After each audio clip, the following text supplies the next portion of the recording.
देखिए वहाँ पर हर राजनीतिक दल के पास ट्रम्प कार्ड होते हैं, चुनाव के एजेंडे, एक ट्रम्प कार्ड। अब जिसका ट्रम्प कार्ड कटता तकलीफ होती है। टिकैत साहब ने एक बात बहुत महत्वपूर्ण कही थी वहाँ पर अल्लाह अकबर के और हर हर महादेव के नारे के बाद कि अगर तुम तोड़ने का काम करोगे तो हम जोड़ने का काम करेंगे। मुजफ्फरनगर की पंचायत में ये दर्शाया गया कि कितना हिंदू मुस्लिम एक नज़दीक है, और ये पहले से ही नज़दीक होता चला आ रहा। जो उन्होंने खाई पाड़ी थी सन 13 में, वो हमने किसानों ने और हमारे टिकैत साहब ने वो नज़दीक हुआ दी, इतनी नज़दीक हुआ दी कि इस पंचायत में हिंदू मुस्लिम सिख ईसाई सबका समावेश था। देखिए जो लोग ट्रोल कर रहे हैं, इस मुद्दे को जो ट्रोल कर रहे हैं वो ऐसा है कि देखो इन लोगों के पास एक ही मुद्दा था, हिंदू और मुस्लिम का।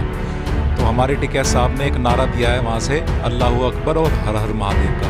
तो उन लोगों के पास कुछ बचा ही नहीं है। जब उनके पास कुछ बचा नहीं है तो उनको दिक्कत होगी इस बात की कि ऐसा नहीं होना चाहिए, तो वो वीडियो पूरी नहीं दिखा रहे हैं। और मैं तो उन लोगों से यही पूछना चाहता हूँ कि हर हर महादेव और अल्लाह अकबर में क्या फ़र्क है। अगर इन लोगों को मुसलमान से इतनी दिक्कत है तो फिर बैठ कर बात करें, क्लियर करें इस बात को।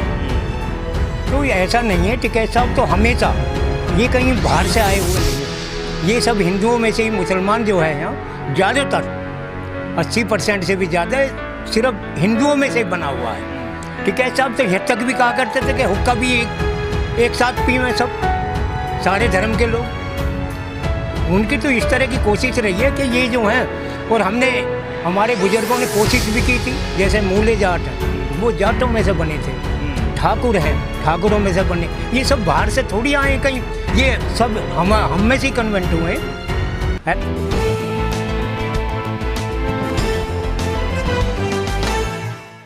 नमस्कार, मैं तेजिंदर और आप देख रहे हैं नेशन टाइम। मैं इस वक्त गाजीपुर बॉर्डर पर मौजूद हूँ। किसान आंदोलन में तमाम वो किसान यहाँ मौजूद हैं जो 5 सितंबर को मुजफ्फरनगर महापंचायत के अंदर भी मौजूद थे। वहाँ पर एक जो किसान नेता राकेश टिकैत हैं और भारतीय किसान यूनियन के राष्ट्रीय प्रवक्ता भी हैं, उन्होंने जो नारे लगाए अल्लाह अकबर और हर हर महादेव, उसको लेकर सोशल मीडिया पर काफ़ी ट्रोल किया जा रहा है और ख़ासकर उनको टारगेट किया जा रहा है कि इसी बात की बस कसर रह गई थी। तमाम तरह के कमेंट्स उस पर किए जा रहे हैं। हम किसानों से वो बात जानना चाह रहे हैं और एक सबसे अहम बात यह है कि उसमें एक ऑडियो वायरल की जा रही है जो कि अपने आप को वह किसान दर्शा रहा है कि जो उस आंदोलन में शिरकत करने आए थे और बाद में किसान राकेश जी से ये कहते हुए नज़र आ रहे हैं कि इस तरह के नारे लगाने की क्या ज़रूरत थी। लेकिन हम यहाँ जो किसान हैं उनसे बात करते हैं। सर, आप ये बताइए, जिस तरह के नारे वहाँ पर लगाए गए थे उसको लेकर तमाम ट्रोल करने की कोशिश की जा रही है राकेश टिकैत जी को, कैसे देखते हैं इस पूरे प्रकरण को आप? देखिए, एक ऐसी पंचायत थी जिसकी सारी दुनिया की नज़रें थीं, अकेले हिंदुस्तान नहीं, सारे दुनिया के लोगों की नज़रें इस पंचायत पर थीं। सरकार की भी थी, मीडिया की थी, सब लोगों की थी। मित्र हमारे जो थे उनकी भी थी और जो हमारे जो ज़्यादा मित्र हैं उनकी भी थी। तो राकेश टिकैत जी ने जो अल्लाह अकबर कहा ऊपर से, तो दसियों लाख की भीड़ से नारा आया हर हर महादेव। और ये भारतीय किसान यूनियन का आदर्श वाक्य बाबा टिकैत ने शुरुआती दौर से इसको किया था। उन 1800 ईस्वी में जब देश गुलाम था, 1887, मुझे याद कन्फर्म नहीं है, फिर भी क्षमा करें इतिहासकार, लगभग ऐसे ही समय था। तब अंग्रेज़ों के खिलाफ जो हमारी सेना लड़ने जाती थी तो आपस में भाईचारा बनाने के लिए उन्होंने पहली बार अल्लाह अकबर और हर हर महादेव का नारा दिया था 1887 में। वही आदर्श वाक्य हमारे बाबा टिकैत हमको दे के गए, तो हम लोग इसको लगाते रहते हैं। तो आदरणीय टिकैत साहब ने ऊपर से अल्लाह अकबर कहा और सारी दुनिया ने सुना वो घोर गर्जना, नीचे से हर हर महादेव की आवाज़ आई। लेकिन सोशल मीडिया 1857 की बात नहीं 1857 में इसको पहली बार यूज किया गया था, हमारी सेना ने किया था अंग्रेज़ों के खिलाफ। उसको फिर हमारे बाबा टिकैत साहब ने 86 से जब आंदोलन हमारा चला तो उन्होंने ये बनाया रखा था। हमारे मंच से अल्लाह अकबर और हर हर महादेव के उद्घोष किए जाते थे।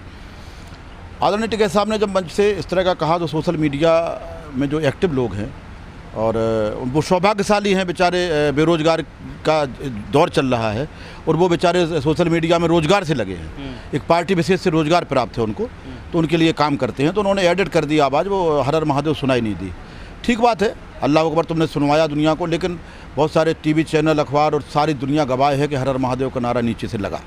महत्वपूर्ण बात एक ही है कि अगर टिकैत साहब की आवाज़ को तो एडिट कर देंगे, माननीय एक मंत्री हैं हमारे कैबिनेट में, बहुत बड़े मंत्री हैं, उनका हम नाम नहीं लेना चाहते, सब जानते हैं, उनका तो प्रातःकाल की आरती ही इसी से शुरू होती है। क्या उसको एडिट कर देंगे? वो स्वयं उन्होंने एक बार मंच से बखान की उसको। ऐसा नहीं कि किसी ने बताया कि ऐसा करते, उन्होंने खुद कहा कि मैं प्रातःकाल ऐसा करता हूँ। सब इसके अरब कंट्री में हमारे माननीय प्रधानमंत्री जी गए, उनकी भी बाबा को एडिट नहीं कर पाएंगे। ऐसे बहुत सारे लोग हैं इसी सरकार में जो इसलिए नहीं कर पाएंगे कि ये सर्वधर्म समभाव का देश है, धर्मनिरपेक्ष देश है। तो उत्तर प्रदेश तो पहचान माना जाता है गंगा जमुना तहजीब का, और इस तरह के नारे जो हैं ये पहली बार नहीं लगे। लेकिन अभी जो है जब ये किसान आंदोलन इतनी मतलब रफ्तार पकड़ रहा है, और ऐसी ऐतिहासिक जो रैली है वो मुजफ्फरनगर के अंदर होती है किसानों की, खासकर किसान जो नाराज़ है वो सरकार की नीतियों को लेकर है, और बीजेपी की सरकार जो है वो भी उत्तर प्रदेश में है, केंद्र में भी है। तो ऐसे में जब इस तरह की जो बातें निकल कर आती हैं, और सबसे अहम जो चर्चा होती है वहाँ पर किसान आंदोलन में, वो भी मुजफ्फरनगर के दंगों को लेकर होती है। उस जो पहले से वहाँ भाईचारा कायम रहा है हिंदू मुस्लिम का, उसको लेकर चर्चा होती है। तो अब दर्द क्यों होने लगा है लोगों को? देखिए, गेम खेलते हैं लोग, उसमें एक ट्रम्प कार्ड होता है, और ट्रम्प कार्ड ही कट जाए, किसी खिलाड़ी का ट्रम्प कार्ड कट जाए तो तकलीफ तो से होगी। तो इस तरह के ट्रम्प कार्ड होते हैं राजनीतिक दल के लोगों के। हम एक दल की बात नहीं कर रहे हैं, सारे राजनीतिक दल के लोगों के इस तरह के ट्रम्प कार्ड हुआ करते हैं, और जिसका भी ट्रम्प कार्ड कटता है उसे तकलीफ होती है। तो जो एक सर्वधर्म समभाव, और टिकैत साहब ने एक बात और आगे कही थी, उसको भी नहीं सोशल मीडिया में चलाया जा रहा। उन्होंने कहा था कि अगर तुम तोड़ोगे, मतलब आप ये कह रहे हैं कि जो बीजेपी सरकार थी यूपी में, वो मुजफ्फरनगर के दंगों को लेकर ही सत्ता में आई थी? नहीं, मैंने ऐसा नहीं कहा। मैंने ये कहा कि वहाँ पर हर राजनीतिक दल के पास ट्रम्प कार्ड होते हैं, चुनाव के एजेंडे, एक ट्रम्प कार्ड। अब जिसका ट्रम्प कार्ड कटता तकलीफ होती है। टिकैत साहब ने एक बात बहुत महत्वपूर्ण कही थी वहाँ पर, इस अल्लाह अकबर के और हर हर महादेव के नारे के बाद, कि अगर तुम तोड़ने का काम करोगे तो हम जोड़ने का काम करेंगे। उसको भी दिखा देते कि समाज को जोड़ना पड़ेगा। इस तरह से नहीं समाज को वो किया जा सकता है। जो सच है उसको दिखाइए, भागने का प्रयास ना करें, सच से भागने का प्रयास ना करें। ये किसानों की लड़ाई है, किसानों का आंदोलन है, किसानों के मुद्दे पे लड़ाई है, इसको इधर उधर भटकाने का प्रयास ना करें। अच्छा, वर्तमान सरकार के सामने एक अहम चुनौती हो गई है। पहले तो वो विपक्ष के सामने ही मतलब अपने आप को चुनाव के दौरान देख रही थी, लेकिन अब किसानों के सामने भी है, और जो सबसे बड़े ताकत के रूप में नज़र आ रही है खासकर उत्तर प्रदेश में। नहीं, हम कहाँ सरकार के सामने रहना चाहते हैं? ये तो ज़बरदस्ती हमको अपने सामने खड़ा किए हैं। हम तो 26 नवंबर को आए, उसी दिन वार्ता कर लेते, कानून वापस कर देते, एमएसपी पे कानून बना देते, हम अपने घर जा लेते। हमें क्या गरज पड़ी यहाँ दिल्ली के दरवाजे पे पड़ने की, इनके सामने खड़े होने की? हम तो इनको बनाने वाले हैं, हमने इनकी सरकार बनाई, इनका वोट दे के सरकार बनाई, हमारा हिस्सा है सरकार में। ये खुद ही ज़बरदस्ती हमें खड़ा किए। 10 महीने से वो पता नहीं आगे कितने साल तक खड़ा रखेंगे। या अगर इनको कोई तकलीफ है तो हमारी बात माने, हमें घर जाने दें। ये कोई राजनीतिक एजेंडा नहीं है और कोई राजनीतिक मांग नहीं है, ये देश के कल्याण की मांग है, देश के किसानों के कल्याण की मांग है। और देश के किसानों का और कृषि का कल्याण होगा तो देश का भी कल्याण होगा, अर्थव्यवस्था सुधरेगी। जो $5 ट्रिलियन अर्थव्यवस्था का सपना सरकार देख रही है, बगैर एग्रीकल्चर सेक्टर को मजबूत किए थोड़ी देख पाएंगे। और ये सोचें कि व्यापारियों से सलाह लेके कृषि कानून बनाएंगे और उससे एग्रीकल्चर सेक्टर मजबूत हो जाएगा, ये बहुत बड़ा भ्रम है इनका, गफलत में है। ये लोग कल एक बीजेपी प्रवक्ता एक टीवी चैनल पर बैठकर कह रहे थे कि जो किसान है उसने तो अपने खेतों में खेती की है और अब की बार बम्पर जो है वो पैदावार हुई है, बम्पर रिकॉर्ड जो है वो पैदावार हुई है। तो ये जो लोग हैं ये तो आंदोलन करने वाले किसान है ही नहीं, और इस तरह के आरोप लगाएंगे। देखो, चूँकि खेती से इनका कोई वास्ता तो है नहीं। कभी रहा होगा किसी एक दो लोगों का रहा होगा किसी बाप दादा के समय पे, लेकिन ये बेचारे खेतों में कभी गए नहीं, को पता ही नहीं खेती कैसे की जाती है। हमारा पूरा परिवार खेती में लगता है। अगर 10 मेंबर घर में है तो 10 मेंबर लगते हैं। अगर हमारा 5 साल का 6 साल का बेटा अगर चल फिर सकता है तो माँ उसको भी नाश्ते का पैकेट पकड़ा देती है कि पापा को खेत पे दे के आओ, और वो खेत पे देने जाता है। वो भी हमारा खेती में सहयोगी होता है, हमारा अबोध बालक। तो इनको क्या पता कि कितने लोग खेती में लगते हैं। हमारा हर घर से लोग यहाँ पर आंदोलन में हैं और हर घर के लोग खेती भी कर रहे हैं। हम राष्ट्र धर्म का पालन करने वाले लोग हैं। अगर हम खेती नहीं करेंगे तो 130 करोड़ जनता भूखों मर जाएगी। ये तो आज बैठे कि यहाँ पर खाद्यान्न की कमी हो और हम विदेशों से कमीशन के चक्कर में विदेशों से टेंडर करें और वहाँ से खाद्यान्न मंगाएं, लेकिन हम ऐसा नहीं होने देंगे। जब 43 करोड़ जनसंख्या थी तब देश भूखों मरता था, आज लगभग 143 करोड़ होने जा रही है और हमारे पास खाद्यान्न के सरप्लस भंडार हैं। ये सरकार के पुरुषार्थ पे कि किसानों के पुरुषार्थ पर है? किसानों के।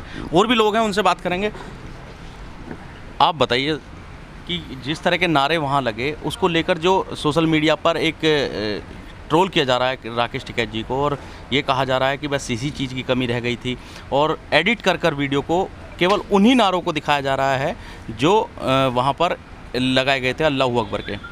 क्या कहेंगे? देखिए, सन 87 में हमारे टिकैत साहब ने अल्लाहू अकबर हर हर महादेव बोले सोनियाद सत से इकार, इसमें हिंदू मुस्लिम सिख ईसाई सभी आ गए। यहाँ टिकैत साहब ने इसका नारा दिया और सब एक मंच पर रहते थे। टिकैत साहब ने इसे जोड़ने का काम किया।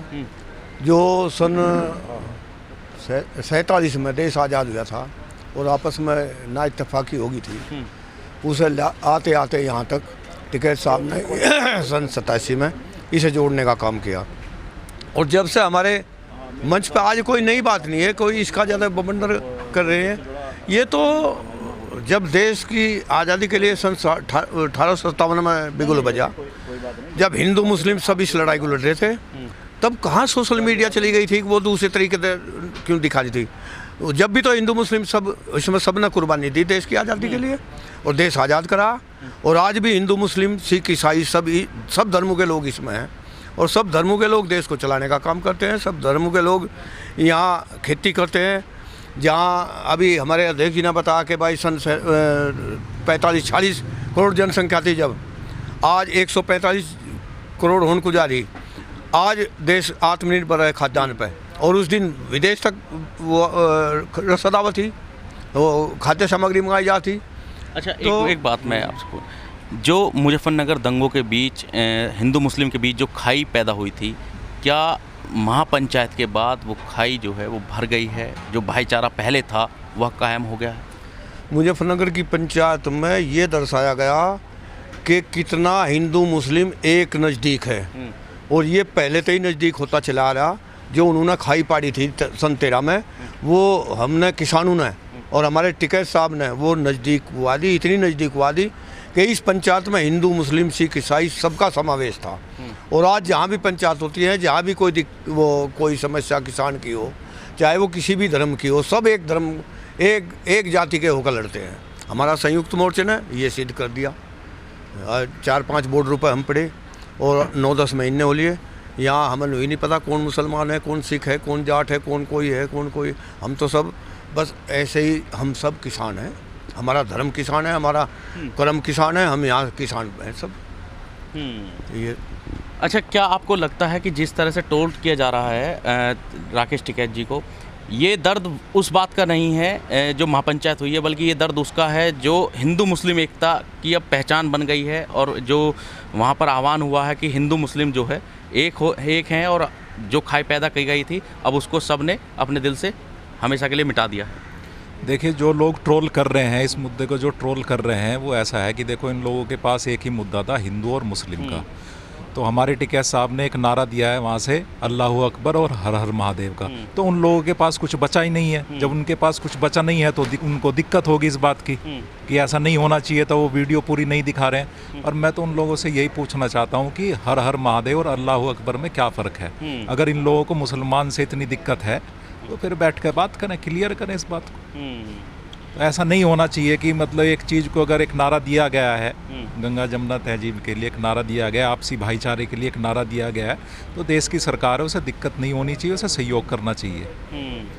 तो ये जो लोग ट्रोल करने वाले जो लोग हैं, वो उस बात को मुद्दा बना रहे हैं और चुनाव में इसका माइलेज भी लेने की कोशिश कर रहे हैं, क्योंकि एक जो पार्टी है वो ख़ास तौर पर अपने आप को कट्टर हिंदूवादी छवि का दर्शाने की कोशिश करती है लगातार। ये देखिए, उनका अपना एक IT सेल है जो वो दिखा रहे हैं, सोशल मीडिया पे दिखा रहे हैं, न्यूज़ उनकी है ही, गोदी मीडिया वो दिखा रही है। तो ऐसा कुछ नहीं है कि चुनाव में इस बात का ना कुछ फ़ायदा मिलेगा। किसान जागरूक है, देश के हमारे उत्तर प्रदेश में चुनाव है 2022 में, यहाँ की जनता जागरूक है, तो ऐसा कोई उनको फ़ायदा नहीं मिलेगा। हिंदू मुस्लिम एकता पहले से बढ़ गई है, आपस में भाईचारा है, तो उनको इसका कोई फ़ायदा नहीं मिलने वाला है। तो इसका साफ तौर पर जो है राजनीति पर असर दिखाई देगा। आप बताइए कि मुजफ्फरनगर जो है वहाँ पर इसका असर पड़ेगा? आपकी बात, मुजफ्फरनगर पर असर नहीं, सारी दुनिया में ही असर पड़ रहा है। इस तरह का जो वक्तव्य कर रहे हैं, इससे जो इनका और साफ उजागर हो रहा कि ये हमेशा द्वेष भाव इस देश में बांटना चाहते हैं। अगर कोई दूर करने की कोशिश कर रहा, टिकैत साहब ने क्या गलत कहा है? उन्होंने कहा है कि बाबा जी इस तरह का नारा दिए करते थे जब भी कभी सभा होती थी, छोटी हो या बड़ी हो, सबसे पहले ये नारा लगाते थे। तो उन्होंने उनका जिक्र किया है और हम बीच में ये भूल गए थे, तो उन्होंने हमें याद दिलाया है कि वो नारा क्यों भूल रहे हो जो बाबा जी दिया करते थे, उसका जिक्र उन्होंने किया था। अब इनके क्या दर्द हो रहा है इस चीज़ का, जो लोग ये वो कर रहे हैं, तो कुछ ना कुछ तो इनका मामला साफ नज़र आ रहा है, जनता देख रही है। क्योंकि देश का संविधान भी ये कहता है कि जो भारतीय संविधान है वो सेकुलरता की नींव पर रखा गया है, और अगर इस तरह के नारे लगाए जाते हैं तो उत्तर प्रदेश में जो गंगा जमुना तहजीब का प्रचलन है जो सदियों से चलता आ रहा है, उसको कहीं ना कहीं टिकैत साहब ने अपनी जुबान के दौरान दोहराया है वहाँ पर। तो आखिर में जो बीजेपी, खासकर मैं अब नाम लूँगा क्योंकि जो बीजेपी है, बीजेपी के कई नेता जो हैं इस पर सवाल भी उठा रहे हैं, और कई जो न्यूज़ चैनल हैं उनकी डिबेट में इस बात को भी रख रहे हैं सामने। तो आखिर जो एजेंडा है उनका, हिंदुत्व का एजेंडा, उस पर वो चुनाव लड़ने के लिए क्या उनको एक ऐसा लग रहा है कि अब उन्हें मौका मिल गया है टिकैत साहब के इस तरह के बयान से? हाँ, ये तो हो ही रहा, बिल्कुल साफ नज़र आ रहा है उनके दर्द जो है, जो लोग ये बोल रहे हैं उनके दर्द हुआ है इस चीज़ का कि ये चीज़ भूल चुके थे बीच में, ये कैसे याद आ गई है इन्हें। तो ऐसा नहीं है, टिकैत साहब तो हमेशा, ये कहीं बाहर से आए हुए नहीं हैं, ये सब हिंदुओं में से ही, मुसलमान जो है यहाँ ज़्यादातर 80% से भी ज़्यादा सिर्फ हिंदुओं में से बना हुआ है। टिकैत साहब तो यहाँ तक भी कहा करते थे कि हुक्का भी एक साथ पीवें सब, सारे धर्म के लोग। उनकी तो इस तरह की कोशिश रही है कि ये जो हैं, और हमने, हमारे बुजुर्गों ने कोशिश भी की थी, जैसे मूले जाट हैं वो जाटों में से बने थे, ठाकुर हैं ठाकुरों में से बने, ये सब बाहर से थोड़ी आए हैं कहीं, ये सब हम में से ही कन्वेंट हुए हैं, है ना। तो उन्होंने, हमारे बुजुर्गों ने धर्म की आज़ादी तो हमारा देश का संविधान भी देता है, संविधान भी देता है। तो इसमें जो है कोशिश की बुजुर्गों ने फिर के एक साथ जोड़ने की भी, उसमें कुछ लोग ऐसे भी रहे जो जोड़ नहीं पाए, उनकी लड़की तो ले ली, और जब उन्होंने कही कि हमें लड़की दे दो तो वो दे नहीं पाए, इस तरह से ये अलग हो गए। और ये तो सब एक भी होने का वो था। तो उनकी बुजुर्गों का बड़े बड़े योगदान रहे, उसे जो है ये अब नज़रअंदाज करना चाह रहे हैं अपनी खाली राजनीति के चक्कर में। खाली राजनीति। चलिए, बहुत बहुत धन्यवाद। तो साफ तौर पर जिस तरह के नारे मुजफ्फरनगर के अंदर लगाए गए, राकेश टिकैत जी ने अपने पिता महेंद्र सिंह टिकैत जी के उस नारे को दोहराया, अल्लाहू अकबर और हर हर महादेव। लेकिन सोशल मीडिया पर जिस तरह से राकेश टिकैत को ट्रोल किया जा रहा है, जाहिर तौर पर ये एक राजनीतिक षड्यंत्र के तहत हो रहा है। गाजियाबाद से तेजिंदर सिंह, नेशन टाइम।